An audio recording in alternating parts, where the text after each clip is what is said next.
Hello everybody, welcome back to the channel. Thank you for coming here today. Let's talk about crypto and should they advertise to retail.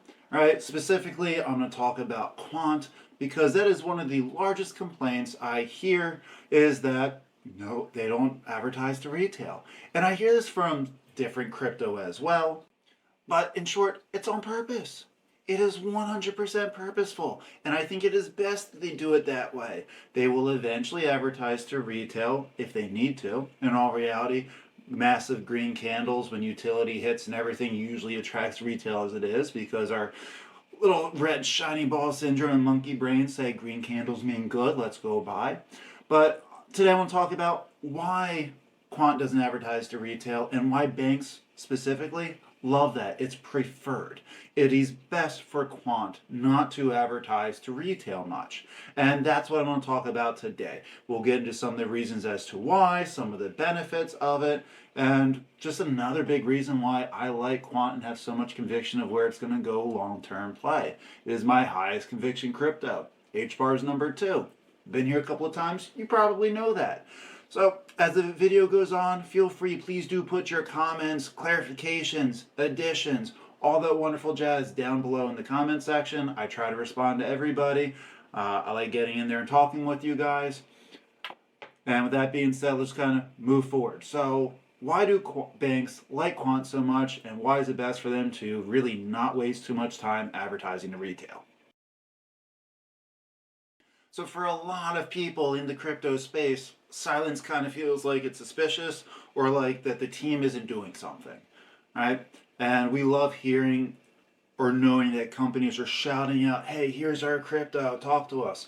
And I've got no problems with crypto companies doing that. Some, I think, need to do that, right? If you're a meme or you're in a huge niche like layer 2s where there's, God, how many freaking layer 2s out there for Ethereum, they kind of need to get to the forefront more because there's not too much that differentiates one from the other. But when you have something like Quant, which is niche, it is specific, they don't need to go out there and shout, let alone retail doesn't use Quant. Right? The only thing you or I are ever going to use Quant for is staking.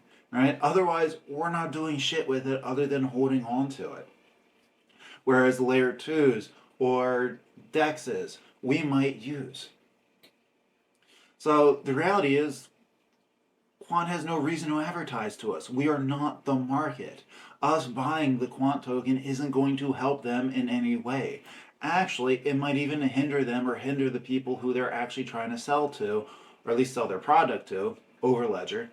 So banks, governments, financial infrastructure providers, right? They all care about a lot different things than us retail do, right? They care about stability. They want predictability in the assets. They like regulatory compliance. They like long-term vendor support, and reputation risk is a big deal.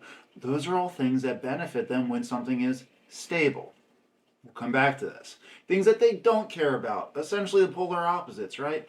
Banks, governments, financial infrastructure do not care about token hype. They do not care about price predictions or the community excitement of how the coin is doing or influencer sentiment or what's being talked about their company on Twitter. In fact, heavy retail speculation is kind of a negative signal to institutions, right? Because banks, they don't ask, can this token 10x this year?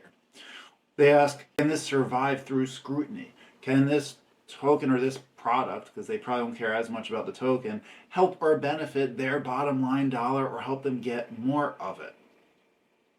Right? They're going to operate through risk assessment, legal reviews, compliance audits, multi-year procurement cycles, right? One bad headline or one regulatory issue or one perception of instability, that's enough to kind of kill a deal before it starts. So Quant wants to make sure things stay stable. And Quant is known notoriously as a stable coin. I've heard that as a negative too, right? I mean, yes, it goes up and down like every other crypto, but most people who own Quant, about 58% of it are whales.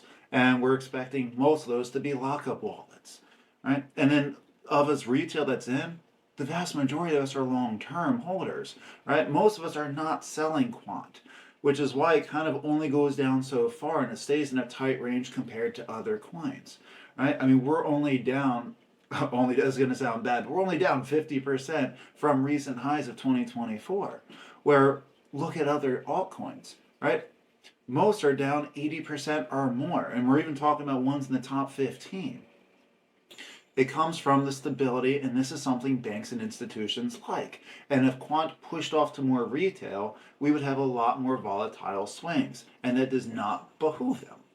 And like banks and institutions, for the most part, they don't want volatile assets, right? It's why a lot of companies go towards Bitcoin. It is less volatile than everything else, right?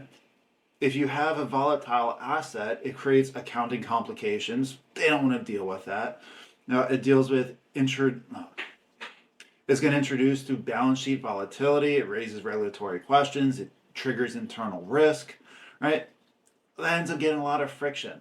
And that gets a lot harder for Quant to push their product off, even though, let's clarify, banks and stuff, for the most part, do not buy Quant, or at least they don't have to. I think it's going to happen more as other ETPs and ETFs come out with Quant. They're going to see it more of a storage of wealth. Right now, just to clarify, the way that it runs is banks or institutions have to buy the licensure for Quant. They pay fiat for it, and then Quant uses that fiat, buys Quant themselves, locks it away, pulls it off the market, and that's kind of what helps price action long term is going to go up with utility and use, is that it pulls everything away without anyone actually buying Quant. But we are going to have banks and institutions eventually buy Quant. Some already do. But I think we're going to have more and more of that as they see it as a storage of wealth once CBDCs happen, once all the cross-border payments come into line. Because then we're going to see more and more lock away, push away, price go up, and it's going to become far more stable, even more so than it already is. And again, that attracts banks and institutions, and that's what Quant wants. They don't want to see a volatile asset, even if they're not going to buy them directly. People like seeing more stability. It's why stocks do so well right now. Or gold, even though gold has not really been stable the last couple of months, it's been unstable in the direction people like for the most part. Right? So volatility can kind of be more of a poison to regulated entities. And as much as crypto was meant to be decentralized and be unregulated, crypto, at least RWAs and ISO and payment processing narratives, they're going to the regulated sector, right? They're going to be a little bit more centralized. And as anti that as I am, I'm getting into this sector because I think that's where the money's going to be. That's why I love Quant so much. So Quant designed Overledger for institutions, not to buy Quant, not to custody Quant, not to manage wallets, not to go through all the exchanges and play with all these wallets, right? From their perspective, none of that really even exists. So Quant advertising to retail would negate all of that. Again, they want to advertise to banks and institutions, show their products, show Overledger, see how it's going to be the future of connecting all the financial infrastructure, how it was designed specifically to do that, all the legacy tech, it's already quantum protected, right? They advertise all the time, just not to us, and I think that's best. Another reason why banks like Quant so much is it's not competing with banks, right? Where we see a lot of like DEXs and stablecoin trusts, they're kind of competing a little bit with banks, which is why you see banks like JP Morgan throw a crap ton of stable coins onto them. They're kind of choosing to jump sides for the most part, right? Quant doesn't compete. It helps connect. And when you have large banks, really any large companies, competition is good in terms of like the capitalism model for the couple of winners, right? And if you're already in the winning group, large banks, for example, they don't really want more competition. But they will take products or companies that help raise them above their competition, things that can help make them transfer money a lot cheaper, make them do it a lot faster, make them be able to connect many different types of money or tokenized stocks, bonds, etc., and do all that cheaper and faster, more reliable. They like that. And that's where Overledger comes into play, as we all know. And again, that's why they advertise to them. They only advertise to retail. I'm not tokenizing shit over here. I'm not going to be tokenizing stocks, bonds, socks, my underwear, anything, and then putting on a blockchain and sending it over to Mexico in different fiat. Right? There's no reason for them to talk to us about it. If you're retail and you're into Quant right now, you're ahead of the game. We're just sitting here waiting for the surf to come, have the tides rise, and we're just going to ride with it.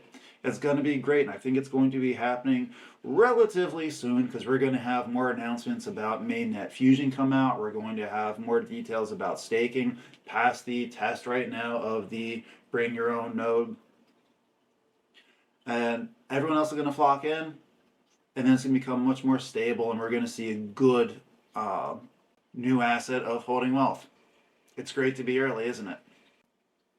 Now, lastly, just to negate a little bit more FUD that I like to hear and play with, specifically on X, you guys can always follow me if you want. It's Fighting Crypto. It's got my face on it. You'll find me.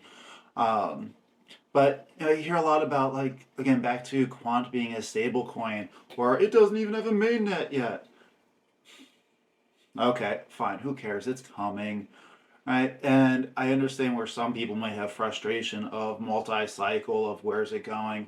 Do you realize we're up every year? We're up every cycle. Well, we had lows of 40s before that. In the bear, we had lows of 4, right? And it by no means does it have to have that 10x bear every time. But let's play with the idea that it does.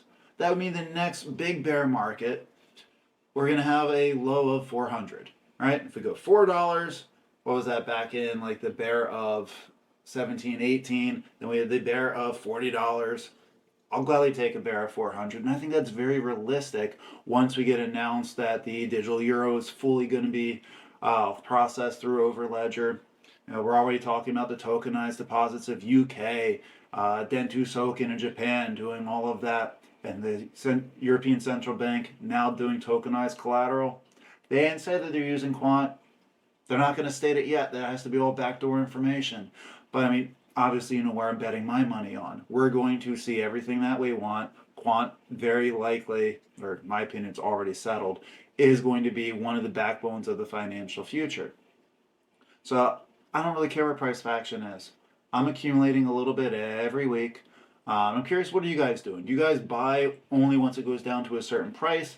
I've had a few people tell me that they buy as long as it's under a certain market cap. I've got a crypto rewards card. I get Quant every time I buy gas or groceries or any of that. I make a small weekly purchase. And as it gets big dips, I buy in a little bit more bulk there. What are you guys doing? What's your strategy to accumulate Quant? Do you guys have a goal? I have a lot of you guys telling me in the comments about started at 1 in 10, and then you 1 in 50, then you 1 in 100, and awesome. I love hearing that stuff. Let me know what you guys are doing. So, to finalize this up, yeah, I don't give a rat's ass that a crypto company in general does or doesn't advertise to retail. Some matters more than others, but all narratives flip. And any crypto that has a great use case and that is building up to help run the financial infrastructure of the next, or pretty much of the future, and it's going to start in the next 1 to 3 years as regulation CBDCs come out full throttle. I'll sit here and wait. I'm happy to. You guys let me know what you think. Thank you for being here. I'll talk to you guys all again soon. Peace.